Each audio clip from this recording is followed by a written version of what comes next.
Hey there, couples. It's Thursday night. That means it's date night. Tracy, tonight we are talking about something I should be good at because of these ears. Look at these ears. We're talking about really listening to your spouse. And in spite of these, have I mentioned my ears? In spite of these massive ears, I'm actually not great at this. This is a topic that I could have used 20 years ago at the beginning of our marriage. What are we getting at when we're talking about really listening to your spouse?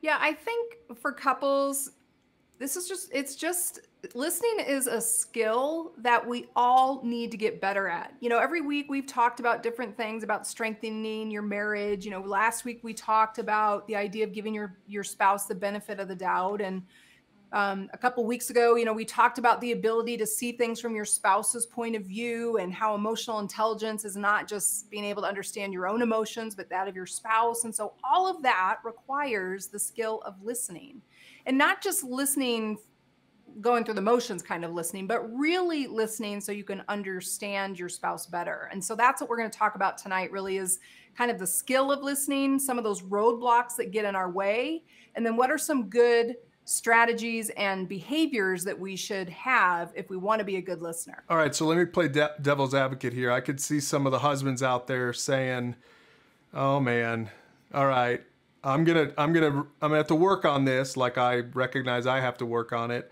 But a lot of guys I probably think that just means that you're looking at someone and nodding your head.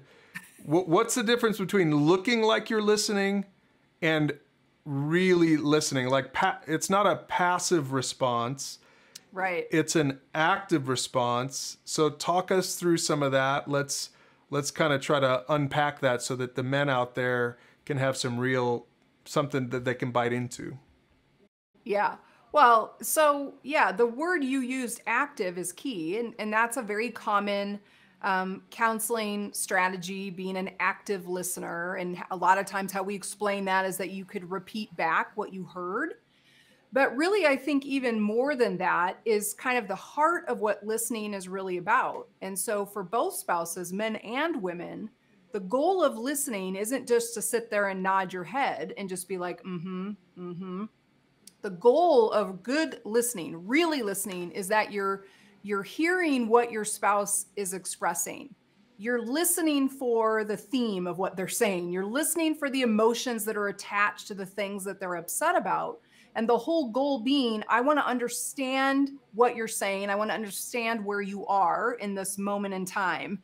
And you can't do that if you're passive. You can't do that if you're distracted. And I think that's what a lot of couples end up doing, is we kind of get in this routine where it's like, one spouse is just wah, wah, and the other spouse is just kind of like, mm-hmm. We're scrolling on our phone, or the TV's on, or we're reading something, and we're not listening in an active way. We're not giving the signal that we really care what our spouse is saying. All right, so let's do this right now on the live stream. We're going to put a question up there. Husbands, wives, we want you to take a minute to answer this question. Maybe compare your answers with each other. Here it is.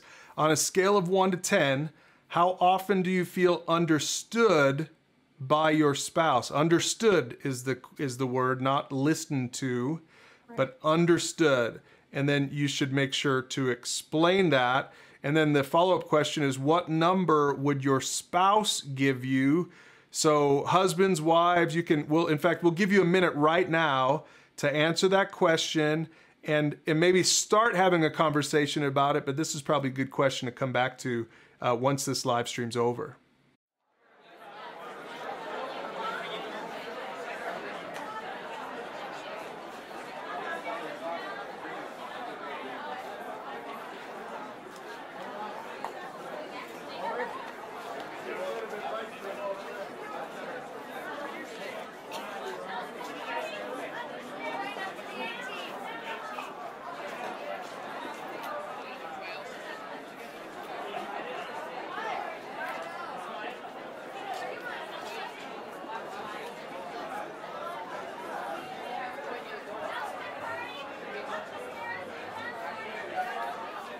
All right, well, I hope that question got you thinking, got you talking, but we need to move on. In fact, Tracy, I want to put up another question right now, but for this one, actually, we're going to need some help from you. Here's the question. How do you know if your spouse is really listening to you or not? Tracy, how would you answer that question? Well, again, that active listening skill, one part of it would be that they could repeat back what you said, like, kind of paraphrase what they heard, because then that gives you the opportunity to be like, no, not quite, or yes, that's exactly what I was saying. And then you can continue on. Another way is just to ask really good questions. Because when you ask a question, you have to have enough understanding of the context of the conversation to then ask a question, or you're going to be found out pretty quickly if you ask something that your spouse is like, I don't even know why you're asking me that. That has nothing to do with what we're talking about. But really, again, the heart behind being a good listener is really about, I want to understand what my spouse is trying to articulate to me. I want to understand the what, I want to understand the why.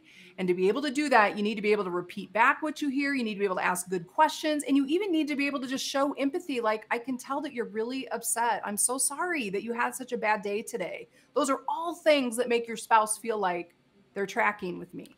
Okay, so let's talk about that empathy word once again. So empathetic listening is different than just listening. So Tracy, explain that, especially for maybe some of the men who are watching, or maybe some of the, I don't know, engineers who are watching, or accountants who are watching.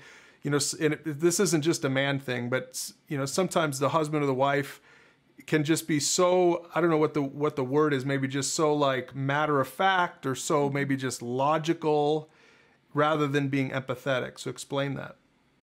Yeah, empathy is, by definition, is being able to put yourself in someone else's shoes and try and experience their situation like you were the one walking in their shoes, literally. So empathy is more than just being able to just articulate. Empathy is also about an emotional response, like trying to match the emotion of your spouse. So again, think about it when you feel heard or not heard. I mean, even men, women, it doesn't matter. We all know what it feels like when we're trying to express ourselves, especially if it's something we're really upset about or frustrated about. We can tell when someone's genuinely listening because they care, or someone who's going through the motions. So let that even just be an indication for you, a lesson for you yourself. Like, if I don't like it when people do X, Y, or Z to me, then I want to make sure that I don't do that to my spouse. So that empathetic listening is really entering in to the experience in the best way that you can. So that's going to take not only with your words, but also with your emotions. Now, you've mentioned that this is a skill that couples need to learn, so maybe we should finish this date night by giving them some practical ways to put this into, practice in their marriage. So I would imagine you don't want to tee up like a really difficult conversation. So Tracy, what would be a good, if couples on a date night, they want to keep it light, they want to have a win, we want to get a win out of this date night. Yeah. So what are some examples of some topics or some conversations that they can have that are maybe a little bit easier to practice listening to one another before they just dive into here's what's been really ticking me off about you during this whole, lockdown that we've been experiencing together?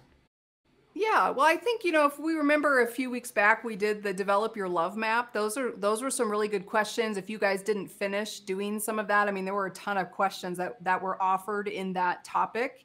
But I think it would be safe to talk maybe about future goals, or, maybe work related things that aren't exactly related to your marriage or to your family situation might be a little bit of a safer thing. And, I think always talking about like future focused things, like in 5 years, where do you see yourself? Or, what are some of the goals you want to accomplish in the next 6 months? Those are all kind of, those are future focused, kind of positive leaning things that might be a good way for you just to learn something new about your spouse. If you don't know, you would have no idea what they would say about goals that they have for the future. So those might be some good things, or to revisit that topic on develop your love map.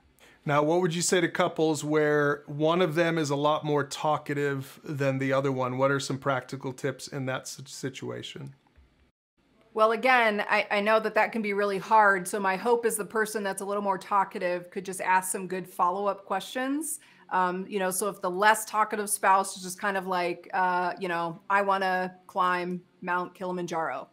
I don't know. That you could be like, really? Well, why did you choose that mountain? What would it take to be able to get in shape for something like that? How much does it cost? Maybe some follow-up questions to draw a little bit more out of the less talkative spouse. But again, as is normal for humans, the more someone takes an interest in us, the more likely we are to talk about that. So hopefully the less talkative spouse will realize, I see what my spouse is trying to do. Here's a goal that I have. They're asking me some follow-up questions. I'm going to give more information. Maybe we should end this date night with some exposing our own marriage just a little bit. I think, what would you say, Tracy, about how good of a listener I was when we first got married, and how have you worked with me to help me become a better listener? Go ahead, you can be honest, and let's put some of this out there, because husbands, if you're out there saying, "Oh man, I'm going to be terrible at this," I want to show that, look, I was terrible at this too. I'm still not perfect at it, right, Tracy? But I hope you would say I'm a better listener now than I was 20 some years ago.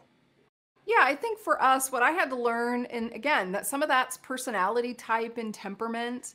Some of it's how we're raised in our homes, that we kind of come into marriage with different understandings or the way that we are in relationship. And I think with you, what I learned pretty quickly was it wasn't that your heart wasn't that you didn't want to hear me.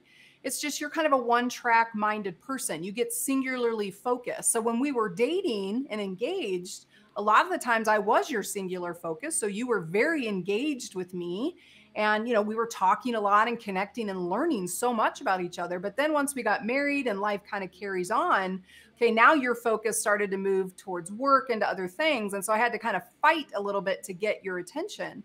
So some of the things that I had to do over the years would just be like, hey, honey, I can tell right now with your phone in your hand or the TV on, can you put it down, or can you sit with your back to the TV so that I can see your eye contact, so I know that you're really tracking and you're present with me. So some of it was just me in a moment saying, hey, honey, I can tell you have that glazed over look, or you're watching the TV. You couldn't possibly, because I know you can't do two things at once. You can't be listening to me and watching the game or whatever. Yeah, and I would say to the spouses who resonate with what Tracy's saying, as the offender, can I just say it's really helpful, husbands and wives, if you find yourself in the situation Tracy was in, to try to be measured and encouraging with your words, because it wasn't, for me, Tracy, right, it wasn't a heart issue per se.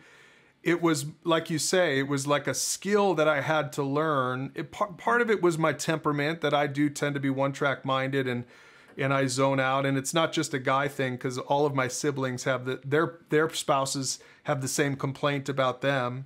So I would say to spouses out there who are frustrated because you're married to a spouse like that, be patient, but use your words, right, Tracy? That's something you did a good job with, is you would say, hey, could you just be present right now with me? And you didn't try to turn it into a fight. You just really pled with me, like, hey, I want to have a real conversation here. And I had to put my phone down, or I had to get my focus off of whatever else I was thinking about. And it took us a while to learn to do that, but it took both of us, right? It took you saying, hey, I need you to be present, rather than just being mad at me or just jumping into a fight. That's kind of what we talked about last week. Sometimes you have to give your spouse the benefit of the doubt, but don't give in. Don't be like, well, this is just how our marriage is going to be. Right. Right. And to remember that listening is a skill. So we all can learn how to do that. And even to this day, when we go out to dinner for a date night and we're at a restaurant that has the TV screens, I mean, we literally position me with the TV in my line of sight and not yours. Just so we just avoid that. Because for you, it's you just can't help yourself. Even if you don't care what's on, it could be weightlifting. It doesn't matter. It will capture your attention. So we just have to work to avoid those distractions. So there's your topic for tonight, for your date night. There's another video down below this live stream if you want to talk some more about that, if you want to watch an interview that we did with another couple on this particular topic.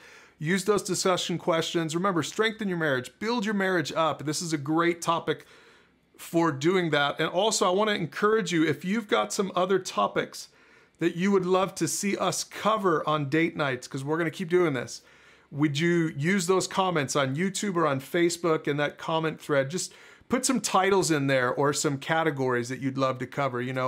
more parenting stuff, or specific questions that you might have. We'd love to cover those questions as we continue to do these date nights. So turn your screens off now and use those questions. Talk about it with your spouse. Hope you enjoy that conversation. We'll see you next week for another date night.